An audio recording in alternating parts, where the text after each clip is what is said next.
नमस्कार, मैं हूं तान्या। आप देख रहे हैं राष्ट्रीय न्यूज। आइए नजर डालते हैं आज की कुछ खास खबर की ओर। हरियाणा के शिक्षा मंत्री कंवरपाल गुर्जर का बयान। जो भी नेता इस प्रकार के बयान दे रहे हैं वे कोर्ट के फैसले का अपमान कर रहे हैं। आज जो मुद्दा है वो नहर के निर्माण का मुद्दा है। कोई भी सरकार हो वो उसकी नैतिक जिम्मेदारी है कि कोर्ट के आदेशों की पालना हो। पहले भी कोर्ट में थे और आज भी कोर्ट में है और कोर्ट ने अपना फैसला इस पर दिया है। देश के गृह मंत्री ने बैठक की और इस मुद्दे पर उस बैठक में चर्चा की गई और ये बैठकें चलती रहती हैं। एक तरफ ये पानी पाकिस्तान में नुकसान पहुंचा रहा है और पाकिस्तान बोल रहा है कि इस पानी से हमारा काफ़ी नुकसान हो रहा है, और दूसरी ओर जहां हरियाणा को इस पानी की ज़रूरत है तो सरकार वो पानी नहीं दे रही। अगर SYL का पानी हमें मिले तो दक्षिण हरियाणा की काफ़ी समस्या हल हो जाए। ये व्यवहार जिम्मेदाराना व्यवहार नहीं है। भूपेंद्र सिंह हुड्डा के ब्राह्मण को डिप्टी CM बनाने वाले बयान को लेकर दिया बयान। हुड्डा ब्राह्मण को मुख्यमंत्री क्यों नहीं बना देते? ब्राह्मण समाज के लोग इतने समझदार हैं कि इस प्रकार के बहकावे में नहीं आएगा।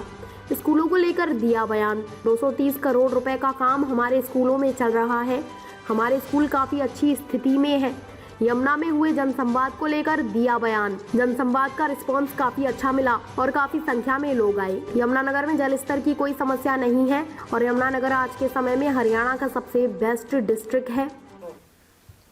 मंत्री जी, SYL का मुद्दा आजकल बहुत ज्यादा चर्चाओं में है। पंजाब के भी कई राजनीतिक नेताओं के जो है बयान आ रहे हैं इसको लेकर। वो कह रहे हैं कि एक भी बूंद पानी हरियाणा को नहीं दिया जाएगा। किस प्रकार देखते हैं? देखिए, मैं समझता हूँ कि जो भी पॉलिटिशियन इस प्रकार का बयान दे रहे हैं वो कोर्ट की अवमानना कर रहे हैं, क्योंकि ये कोर्ट का आदेश है। और ये कहना कि हमारे पास सरप्लस पानी नहीं, तो सरप्लस पानी की डिमांड भी हमने नहीं की उनसे।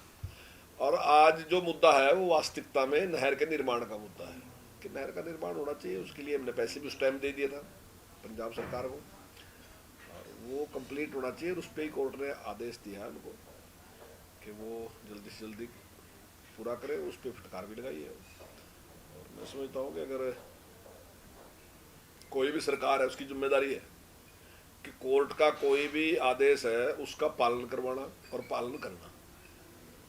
तो ये नैतिक जिम्मेदारी है किसी की भी। और मैं समझता हूँ धर्म है सरकार का कि उसने इस प्रकार की व्यवस्था की, क्योंकि ऐसे तो अगर सरकार आज नहीं मानती तो कल लोग भी कहेंगे भी हमें क्या जरूरत है मानने की, जब सरकार ही नहीं कोर्ट के आदेश मानती। तो इसलिए जरूरी है। और अगर कोई विवाद है हमारा आपस का तो निश्चित तौर से उस विवाद को निपटाने वाली अलग कोई व्यक्ति होगा, और अलग है तो संस्था है कोर्ट। इसके तो साथ कोर्ट ने उसका फैसला किया। कोर्ट का दोनों पक्ष जो है उन्हें उसका मान रखना चाहिए, उसको इम्प्लीमेंट करना चाहिए फैसले। आम आदमी पार्टी की बात की जाए सर, इस समय सरकार उनकी पंजाब के अंदर है। उनका कहना यह है कि जब बीजेपी की सरकार केंद्र में थी और यहाँ पे अलायंस में थी तब भी उन्होंने इसका कोई फैसला नहीं निकाला। तो अब वो क्यों उम्मीद रख रहे हैं कि अब उसका कोई SYL का फैसला निकाला जाए? नहीं, फैसला हमने तो दिया, वो तो कोर्ट ने दिया फैसला। उस टाइम भी हम कोर्ट में थे, आज भी हम कोर्ट में ही हैं। पहले भी जो फैसला दिया तब भी कोर्ट ने दिया, और कोर्ट के फैसले को मानना ये सरकारों की जिम्मेदारी है। सर, एक प्रेस कॉन्फ्रेंस की गई आम आदमी पार्टी के दौरान का कहना है कि एक समय था जब मोदी जी हरियाणा में आए थे, उन्होंने कहा था कि पाकिस्तान में जो पानी जा रहा है उसको मैं खुद वहाँ जाने मतलब वो पानी को वहाँ से रोका जाएगा। तो क्यों प्रधानमंत्री जो है पंजाब और हरियाणा के सीएम के साथ नहीं बैठ रहे? उनके पास इतना समय है कि वो विदेश में जाते हैं पर दोनों मंत्री को 15 मिनट नहीं दे सकते और बैठ के इस मुद्दे का समस्या नहीं सोल्व कर सकते। देखिए, बहुत अड़की भाषा का प्रयोग करते हैं ये लोग। ये तो ये भी कहते हैं जब फ्लड आएगा उस टाइम कहते हैं ले लो पानी। मतलब कोई उस लेवल की बात नहीं है। अभी माननीय गृह मंत्री जी ने बैठक की थी और उसमें सारी बातचीत हुई थी, और एक बार नहीं, ये लगातार ये बैठकें चलती रहती हैं, होती रहती हैं। तो उसमें बैठ के समाधान निकालना चाहिए। एक तरफ तो कह रहे कि पानी सरप्लस नहीं है, हालांकि सरप्लस की बात नहीं मैं कह रहा कि सरप्लस है, लेकिन एक तरफ तो पानी जो है तबाही में चल रहा पंजाब में भी, पंजाब के बाद पाकिस्तान में भी, और पाकिस्तान में उसके लिए ऐतराज जता रहा कि हमारा बहुत बड़ा नुकसान रहा, और एक तरफ हरियाणा को पानी की जरूरत है।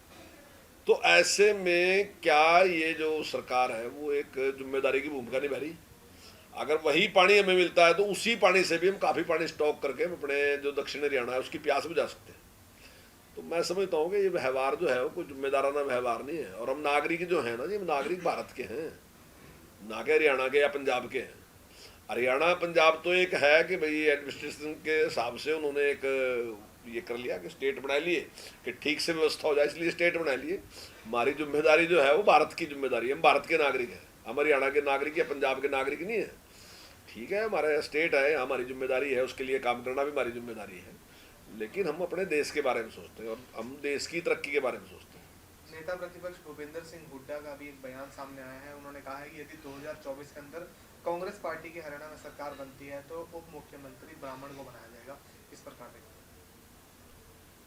देखिए, वो कह रहे हैं कि भाई किसको बनाया जाएगा, किसको नहीं। मैं समझता हूँ कि ये फिर वो मुख्यमंत्री क्यों नहीं बना देते? मुख्यमंत्री अगर इतने ही तहसी हैं तो उन्हें कहना चाहिए ब्राह्मण को मुख्यमंत्री बनाएंगे, उप क्यों बनावा? तो उनके टाइम में एक था कि अपना चंद्रमोहन जी थे वो मुख्यमंत्री, और आमतौर पे लोग ये कहते थे एक ही आदमी मुख्यमंत्री है बस, बाकी तो सारे मुख्यमंत्री हैं। ऐसी भाषा का लोग उपयोग उस टाइम करते थे। तो मैं नहीं समझता कि इस बात में कोई वो है। जो ब्राह्मण समाज है, विद्वान समाज है, पढ़ा लिखा समाज है, मैं नहीं समझता कि कोई इस प्रकार के दिलासों में, इस प्रकार के झूठ के में कोई आने वाला है और कांग्रेस के पक्ष में वोट करने वाला है। कुछ दिन पहले आपने न्योता दिया गया था, आपने कहा था कि विचित्रा स्वराज जो है। स्कूलों की बात की जाए तो स्कूलों के अंदर क्या कुछ डेवलपमेंट के और एडवांस डेवलप करने के लिए क्या कुछ कार्य आगे आप करने जा रहे हैं? देखिए, काम काफ़ी चल रहे हैं। 230 करोड़ रुपए के काम हमारे इस टाइम स्कूलों में चल रहे हैं, और हमारे स्कूलों की बिल्डिंग बहुत अच्छी है, मैं दावे के साथ कह सकता हूँ। और मैं निमंत्रण देता हूँ आपको भी, आप प्रेस हैं, आप जाके स्कूल देखें। मैं ये नहीं कह रहा कि सारे स्कूल बहुत अच्छे हैं। अगर 15,000 स्कूल होंगे तो निश्चित तौर से उनमें से 8-10% स्कूल ऐसे होंगे जहाँ बिल्डिंग खराब होगी, कुछ ना कुछ दिखता है। वही का स्वाभाविक है। ये कभी भी नहीं ऐसा हो सकता कि 15,000 स्कूल हैं और आप सारे के सारे को कतई अप टू डेट कर दोगे, कहीं कोई कमी नहीं रहेगी। 15,000 तो अगर आपकी जेब में नोट भी डाल देना छोटे, तो उनमें से कोई ना कोई ढिल्ले पिल्ले आपको उनमें से मिल जाएंगे। तो इतना बड़ा काम है, थोड़े कुछ होंगे, लेकिन कुल मिला के हमारे स्कूलों की बिल्डिंग बहुत अच्छी है। और मैं आप सबको आमंत्रित करता हूँ, मीडिया को, कि वो जाए और स्कूलों को देखे। कोई खामी है बताया मैं, पर लेकिन टारगेट ये ना करें कि हमने खामी वाला ही देखना। जो अच्छे हैं उनको अच्छों को भी बता दें, उनकी भी तारीफ कर दें, ताकि लोगों का उत्साह बढ़े। और खामी वाले हैं तो खामी की भी को भी जनता के सामने लेके आए, ये खामी भी है उसको ले। हाल ही में हरियाणा के मुख्यमंत्री मनोहर लाल ने जन संवाद कार्यक्रम किया है यमुनानगर के अंदर। क्या कुछ रिस्पॉन्स लोगों की तरफ से आया? लेकिन बहुत अच्छा रिस्पॉन्स है, बहुत बड़ी संख्या में लोग आए। और जिस प्रकार से प्रॉपर्टी आईडी के बारे में बहुत ज़्यादा चर्चा थी, तो वो लगभग पूरी तरीके से कवर कर ली। और मतलब वहाँ कोई एक सिंगल केस भी ऐसा नहीं आया जिसने प्रॉपर्टी आईडी के बारे में बात की। वहाँ लगे 9 टेबल इसी बात के लिए लगाए थे कि कोई भी प्रॉपर्टी आईडी वाला है तुरंत वो करके देंगे, लेकिन वहाँ कोई एक व्यक्ति भी ऐसा नहीं आया जिसने प्रॉपर्टी आईडी कोई कंप्लीट की। फिर सर यमुनानगर की बात की जाए तो आज ही आम आदमी पार्टी के नेता अनुराग ठांडा ने एक आरोप लगाया है कि यमुनानगर के अंदर जो जल स्तर है वो लगातार गिरता जा रहा है, लेकिन सरकार उसके ऊपर बिल्कुल भी ध्यान नहीं दे रही। ये देखिए, यमुनानगर में ऐसा कोई जल स्तर की कोई समस्या नहीं है। यमुनानगर आज की तारीख में हरियाणा में सबसे बेस्ट डिस्ट्रिक्ट है जहाँ पानी का जल स्तर बहुत अच्छा है।